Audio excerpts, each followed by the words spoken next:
Okay, what's going on, everybody? We are here. We're live. I want to thank you all for joining me today. If you can see and hear me clearly, please drop a one in the live chat, and then we can get today's show started. And as I'm waiting for the ones to come into the live chat, as usual, if you haven't already, please hit the like button because that is the most important thing you can do for me on this channel.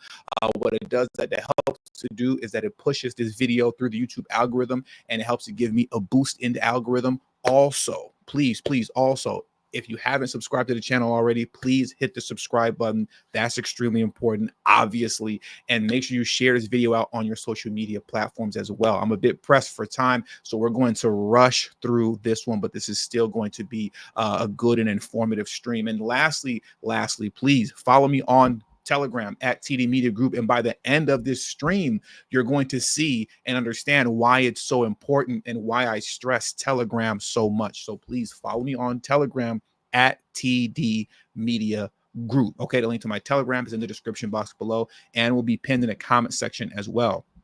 I see the ones are coming into the stream. So now let's get the show started. Shout out to everybody watching, not just obviously on YouTube, but watching on X and also watching on Rumble because I'm simulcasting on both. Let's get into it, man. First things first, I think it's only appropriate that we start the stream off with this video here. As I say over and over again, the people that the Democrats claim that they are trying to protect us from are the very people that they themselves are as it pertains to misinformation, disinformation, dangerous rhetoric, and just authoritarian and totalitarian behavior, right? Look at this montage, you can say, of CNN clips in which they're now pushing this clear lie that Donald Trump says that he wanted to bang Liz Cheney. They're saying that Donald Trump wants to line up Liz Cheney in front of a firing squad and want to take her out of here, when that's not what he said at all whatsoever. But this is just such a perfect way to start off this stream concerning censorship and how the only narrative that matter is the state's narrative, which is the DNC narrative. Listen to this foolishness. I don't think you even need to call it fired upon. He's saying quite explicitly and unambiguously that Liz Cheney should be shot, should be executed by firing squad. 4 days out from Election Day, and former President Donald Trump is escalating his violent rhetoric, suggesting one of his most prominent critics, the former Congresswoman Liz Cheney, should be fired upon. Your reaction to what Donald Trump said about Liz Cheney? Yeah, well, look, I mean, it was completely inappropriate, dangerous, and unbecoming of a leader. Mr. Trump was literally going after someone who doesn't agree with him. So it shouldn't be a surprise when people come on TV and feel the need to agree with him. As 9 barrels, when he says 9 barrels shooting at her, that obviously evokes images of a firing squad.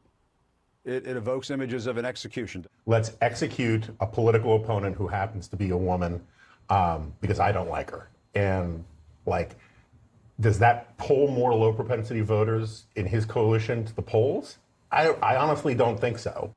And I don't blame him for sticking with his daughter, but his daughter's a very dumb individual, very dumb.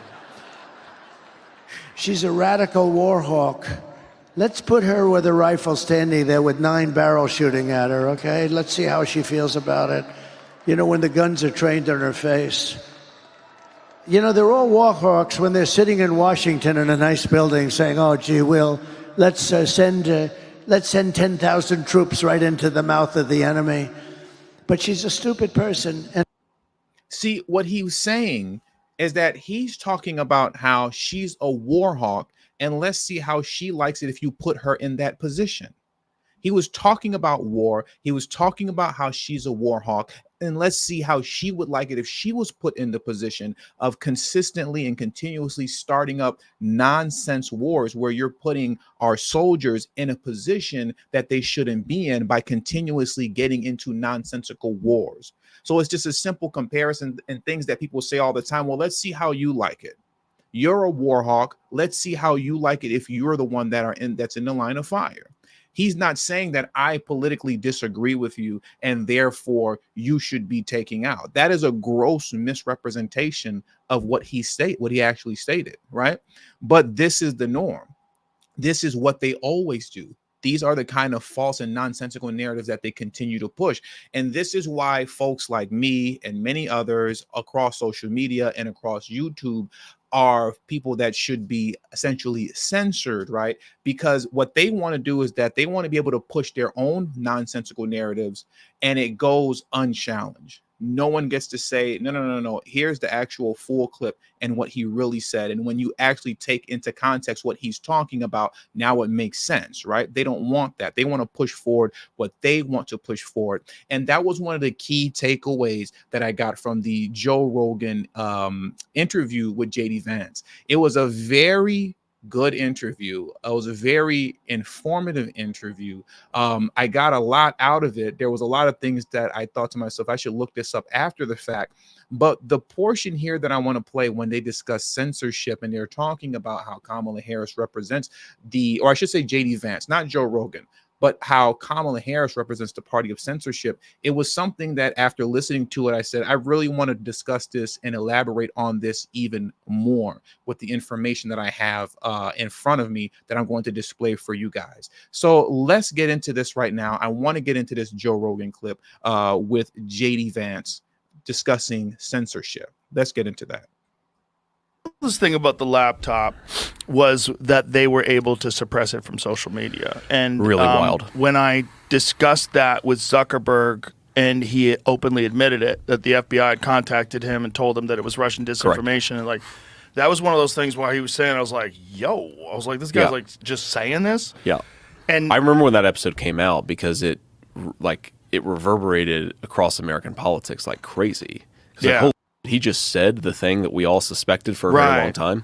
And if it wasn't for Elon purchasing Twitter and then finding out how much of an influence they were having on this, and that they were, in fact, silencing something that they knew to be correct under a lie. Yes. Under a lie, and 51 former intelligence agents signed off on this. That's right. It was like, how did they pull that off? Like, pulling that off is really wild. And the fact that there was no outrage from the left, that the left was like, it's fine because it's our side and Trump is evil and we got to get rid of him. So let's just lie about this laptop. And no consequences. Nothing. Right. The same people that pushed it are still. And by the way, they still all have security clearances, I believe, which is going to change when we win. But I mean, now before JD Vance carries on, what people have to understand and the kind of control that the DNC would like to not just simply regain over platforms like Twitter, but to advance forward more aggressively on is when you go back to that. Let's go back to Hunter Biden's laptop. What happened with all that? Well, the New York Post actually posted the truth about the Hunter Biden laptop back then in 2020, as we all know. And then what happened?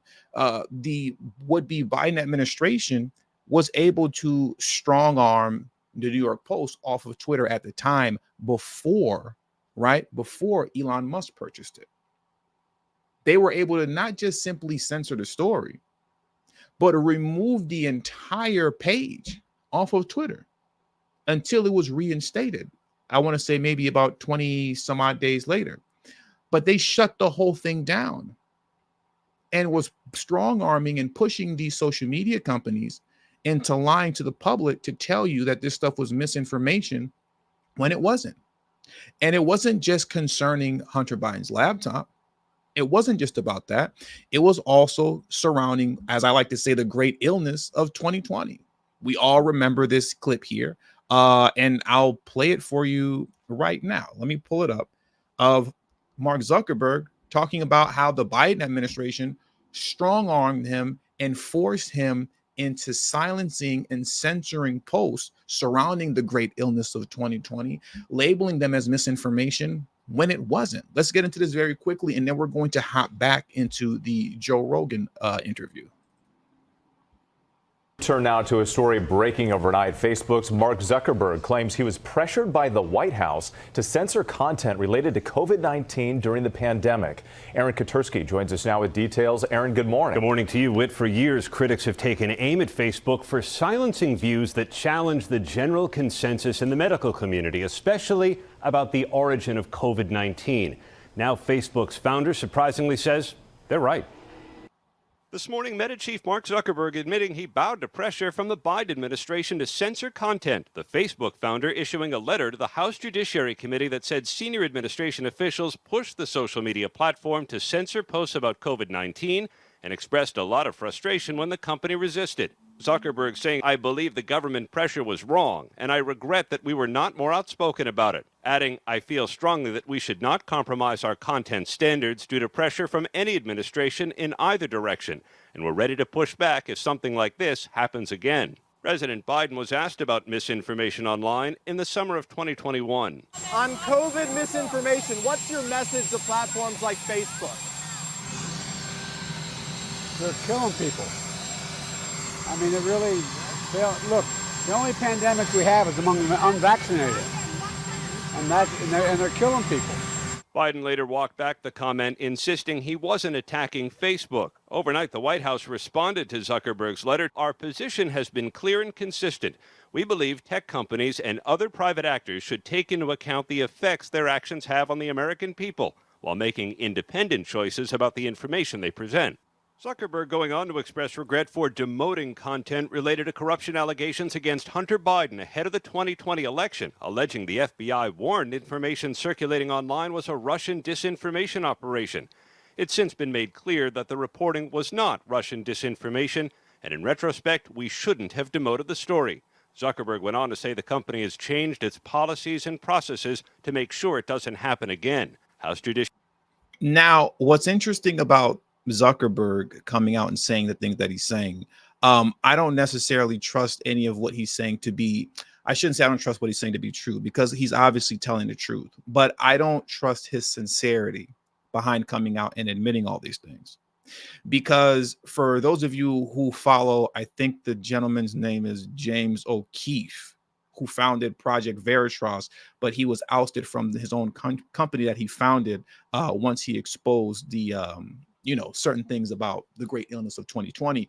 The board of directors kicked him out of his own company. He then founded another company on his name, right? Founded on his name. I think it's called James O'Keefe Media or something like that, or O'Keefe Media, in which they exposed that in Facebook, currently as we speak, and it's on his YouTube channel, like O'Keefe Media, that they're still demoting any type of posts that are anti-Kamala. If you don't support Kamala Harris and you're putting forth posts that say, hey, you shouldn't get behind her because of X, Y, and Z, Facebook is still operating in that fashion. They're still operating and suppressing those posts if you're not in alignment with the DNC. So out of one side of his mouth, he comes out and says that, oh my God, look at what the Biden administration did to me. But then people that are working within Facebook are getting caught on camera saying that, yeah, we're still demoting the content. And it's the AI that we have doing it on its own. So I don't know. I'm not sold on his sincerity. I appreciate that truth coming out, but the sincerity, I'm not really sold on. And JD Vance expressed that same sentiment as well. I want to get back over now to the Joe Rogan interview with JD Vance. Let's hop back into this one. Also, this is where I always get pissed about the media conversation around what happened in 2020. Is what they'll do is they'll sort of find the craziest conspiracy theory about what happened in 2020. They'll debunk it and say, "Oh, look, this shows that nothing bad happened in 2020." There's a nonpartisan organization that actually looked at what would have happened to Americans' votes if they had just known the truth about the fact that Joe Biden fundamentally had traded his political influence for money. Like, that's what it was. It's an old-fashioned American corruption story. I will give you access to powerful people in exchange for money, right? That was the true scandal of the Hunter Biden laptop. Again, it wasn't Hunter Biden doing cocaine with a stripper. That was the fun part. You can say that. I have an election to win. So that was the real was the scandal. corruption. It was the corruption. And this evidence of the nonpartisan corruption. and direct evidence of the corruption. And a nonpartisan organization said that knowledge, which was suppressed by the entire American media and big tech scene, that would have changed millions upon millions of votes. And we know that the number in 4 swing states was 88,000 votes that were the difference between Donald Trump and Joe Biden winning the 2020 election. So set to the side all of the other arguments about fraud and all the other rule changes that happened in the midst of COVID. We know that big tech colluded with our own sort of, I would say colluded. The one thing I'll say about Zuckerberg is, and I don't know him super well. I've never had a problem with him, but I do wonder if it's a convenient excuse. I don't doubt that the FBI said, hey, this is Russian disinformation, but these companies still have to take some agency over this too, right? So I think it was both the corruption of the FBI and the intelligence services, but also the big technology companies themselves. Both of them are at blame. And I think fundamentally, if they had not done what they did, Donald Trump would have won another term as president of the United States. You're never going to be able to convince me that if millions upon millions of swing voters knew the evidence of Joe Biden's corruption and it was staring them in the face, that we would not have been able to pull that one out. And that's the importance of them having the level of control over social media to the degree that they had in the past and to the degree that they want to continue to have moving forward. Kamala Harris represents the party of censorship. This is just an irrefutable fact at this point. I want to shift over to a 2019 dinner, right? One of these banquets that Kamala Harris attended for the NAACP, in which she stated that she's ready to drop the hammer on social media companies who are not engaging in censorship to the degree that we would like them to, right? Let's get into this clip right now. I'm going to pull this up from Kamala Harris, and please hit the like button if you haven't already. And for those of you who supported the stream today via Super Chat, I will get to you guys at the end of the stream. You all know that I appreciate you all. Thank you, thank you, thank you very much. Let's get into this Kamala Harris clip very quickly.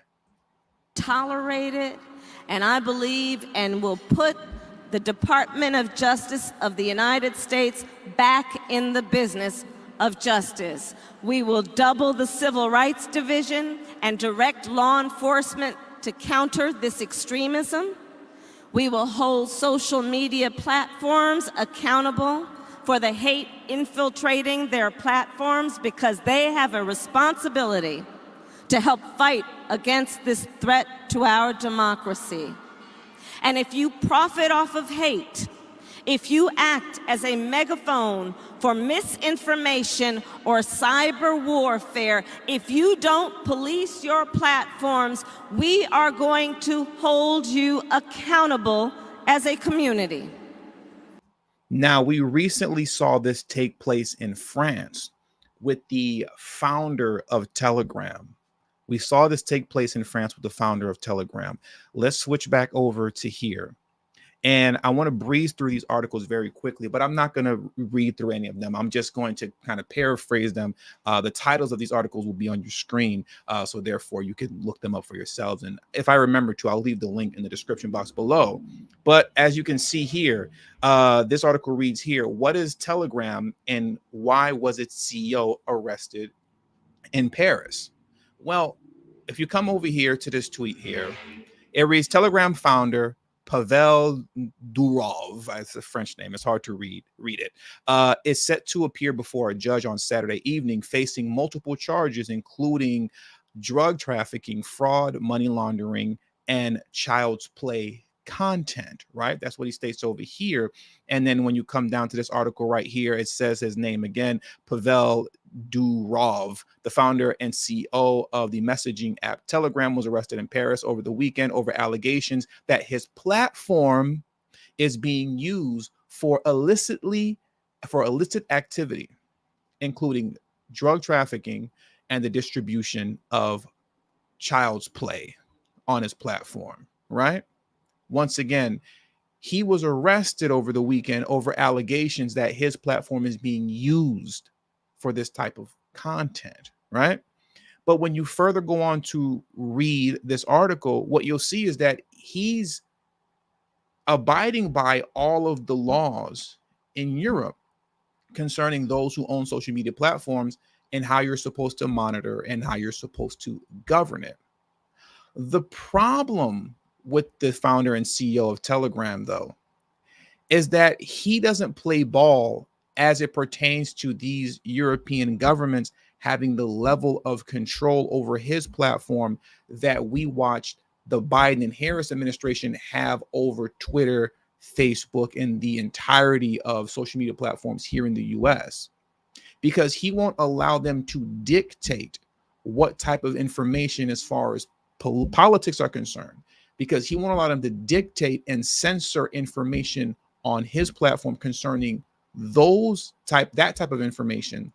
Now they're dropping the hammer on him saying, well, okay, well, you know what? Your platform is the platform of extremism. So then you see now the narrative goes out. Here's a Bloomberg article that reads, why Telegram's extremism worries government so much.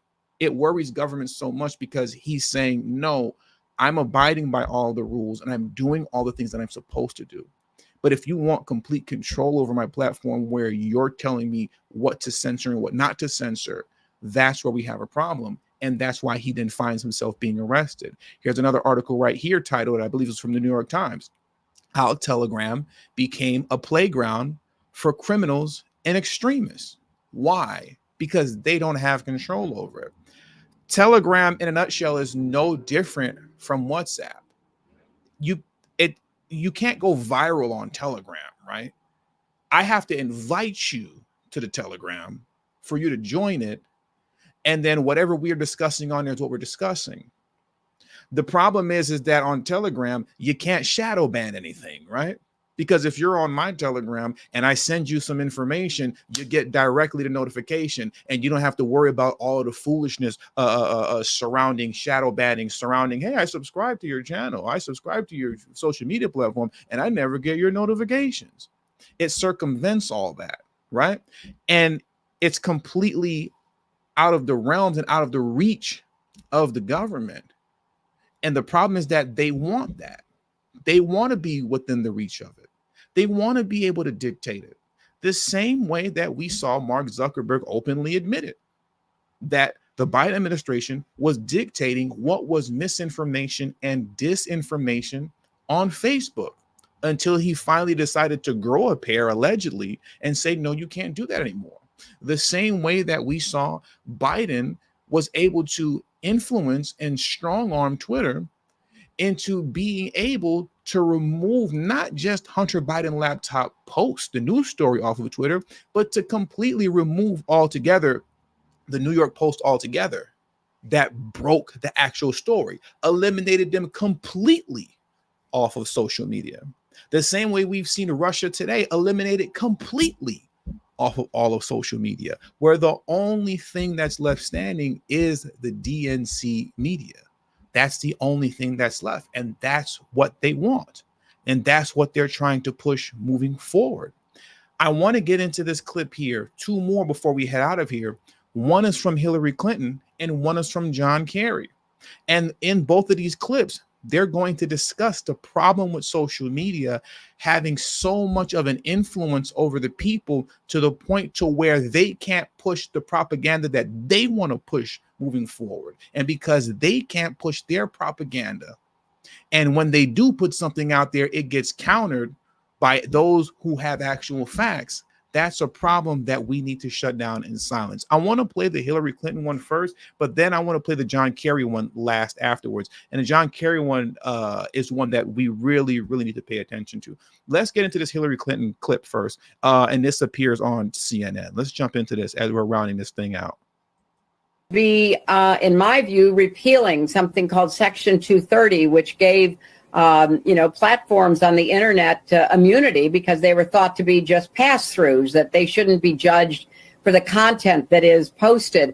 But we now know that that was an overly simple view, that if the platforms, whether it's Facebook or Twitter X or Instagram or TikTok, whatever they are, if they don't moderate and monitor the content, we lose total control. And it's not just the social and psychological effects, it's real harm. When she's saying we lose total control, they're talking about themselves and the power that they have over the masses by way of the mainstream media. That's what she means when they say we lose total control. And right now, enshrined in law, social media companies cannot be held responsible for the ignorance that an individual might be displaying on their platform. How it works is that the individual is responsible. And if the individual ends up engaging in foolishness that manifests into something in real life that's unfortunate, well, it's the individual that should be held accountable. It's the individual that should be punished, not the platform. But what Hillary Clinton wants to do is take that away. And once you move that away, where the social media platforms no longer have that immunity, where now Elon Musk himself can be held liable and accountable for the foolishness of an individual, where Mark Zuckerberg can be held liable and accountable for the foolishness of an individual, well, then that in of itself is the end of social media. That in of itself becomes the end of free speech, because now they are heavily censoring everything that happens on their platform and catering it to the narrative that the DNC wants to push forward, so that the DNC doesn't drop the hammer on them because they're not abiding by the DNC's rules. Do you get what I'm saying? Now, I want to come over here in closing to what John Kerry had to say when he was speaking at the World Economic Forum, right? One of these little World Economic Forum summits. You know, shout out to what's his name? Charles Schwab's in them, right? Was his name Charles Schwab? Yeah, Charles Schwab, I believe his name is, right? Let's get into this in closing. Listen to what he's saying here and what he says about the First Amendment, if I remember correctly. Let's go into this. I think the dislike of and anguish over social media is just growing and growing and growing. And it's part. The dislike and anguish over social media. Who's dislike and anguish? I don't have a problem with social media. I don't have a problem with social media. You have a problem with social media because you're not allowed to push foolishness to the degree that you once were without it being heavily countered. And that's the problem. Now I'm going to sit back and let it play. And I think the dislike of and anguish over social media is just growing and growing and growing. And it's part of our problem, particularly in democracies, in terms of building consensus around any issue. It's really hard to govern today. You can't, there's no, the referees we used to have to determine what's a fact and what isn't a fact are kind of, been eviscerated to a certain degree. And people go and then people self-select where they go for their news or for their information. And then you just get into a vicious cycle. So it's really, really hard, much harder to build consensus today than at any time in the 45, 50 years I've been involved in this. And there's a lot of discussion now about how you curb those entities in order to guarantee that you're going to have, some accountability on facts, et cetera. But look, if people go to only one source and the source they go to is sick and, has an agenda and they're putting out disinformation, our First Amendment stands as a major block to the ability to be able to just, hammer it out of existence. So the First Amendment is a major issue, according to John Kerry. Is it not the DNC that constantly says that Donald Trump wants to do away with the Constitution? Don't they say that literally every chance that they can get? Yet here you have John Kerry saying the First Amendment is a major block. This freedom of speech nonsense is really getting in the way of us being able to dictate the discourse across the country. This whole freedom of speech thing is something that we got to reconsider. This is crazy. I'll let him hear him say it again. In order to guarantee that you're going to have, some accountability on facts, et cetera. But look, if people go to only one source and the source they go to is sick and, has an... Who determines whether or not the source is sick? MSNBC is sick. MSNBC is a full-blown parody news channel. They are not real news at all. But notice, according to him, they're not the ones that are sick, because that's his propaganda news organization. Agenda, and they're putting out disinformation. Our First Amendment stands as a major block to the ability to be able to just, hammer it out of existence. So what we need is to... I'm sorry. I just want to play that one more time, and I want to be quiet, because that's what he's saying is really important. I interrupted it. I'm not going to interrupt again. They go to is sick, and has an agenda, and they're putting out disinformation.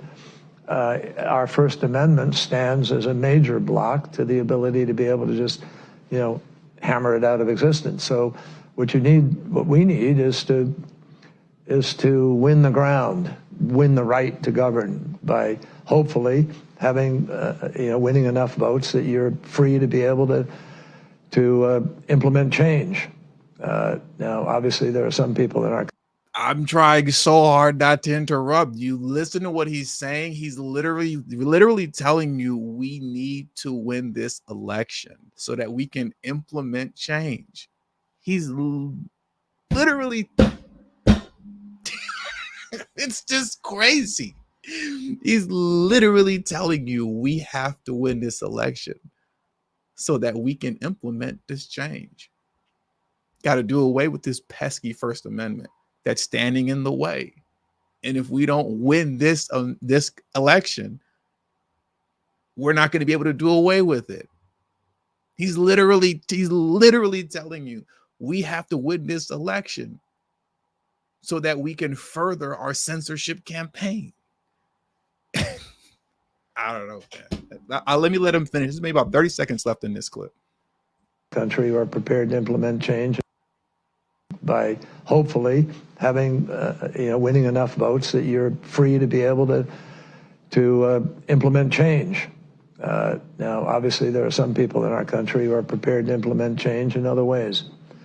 And so that's you're really questioning dangerous. really if democracy can survive unregulated social media. I think democracies are very challenged right now and have not proven they can move fast enough or big enough to deal with the challenges that we are facing. And to me, that is part of what this race, this election is all about. Will we break the fever in the United States?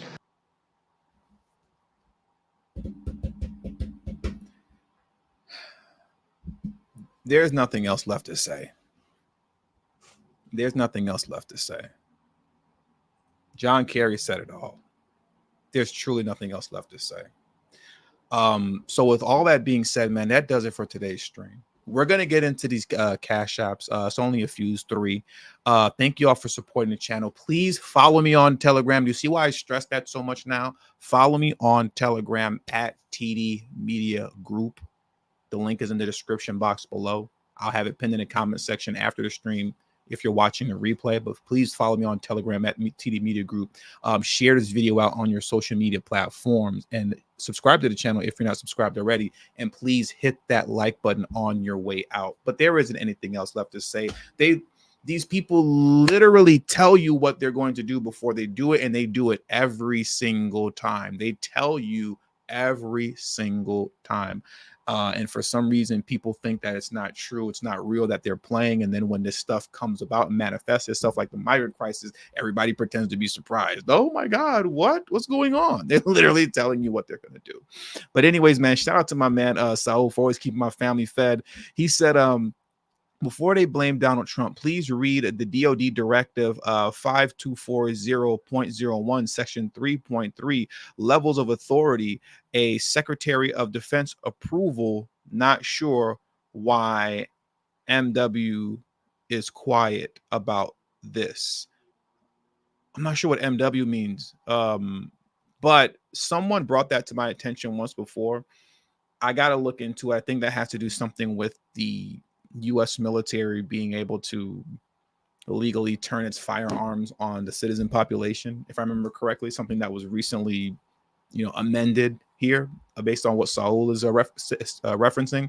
But I don't know much about it. People have told me about it, haven't been able to look into it much, but I will do that when I get a chance to. But I appreciate you, Saul, for always coming through. Shout out to my man DSB. Thank you, bro, for always coming through and showing love like you always do. Untried Genius, my man. He said Telegram is getting the back page treatment.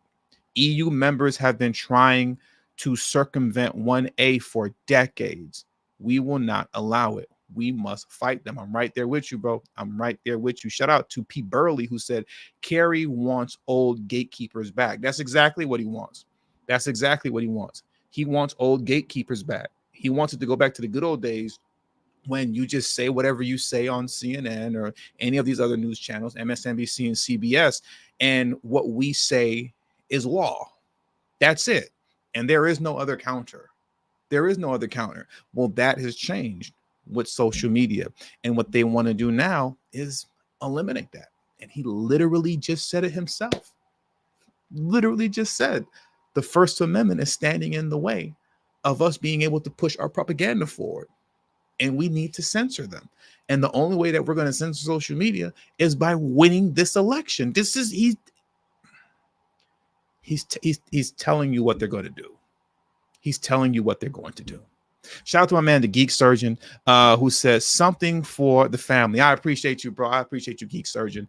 And with all that being said, that does it for today's stream. Once again, thank you all for joining me today. Please hit the like button on your way out. Subscribe to the channel if you're new to the channel. And once again, Telegram at TD Media Group. The link to my Telegram is in the description box below and pinned in the comment section as well. Thank you all for your time. And until the next video, peace and have a great afternoon.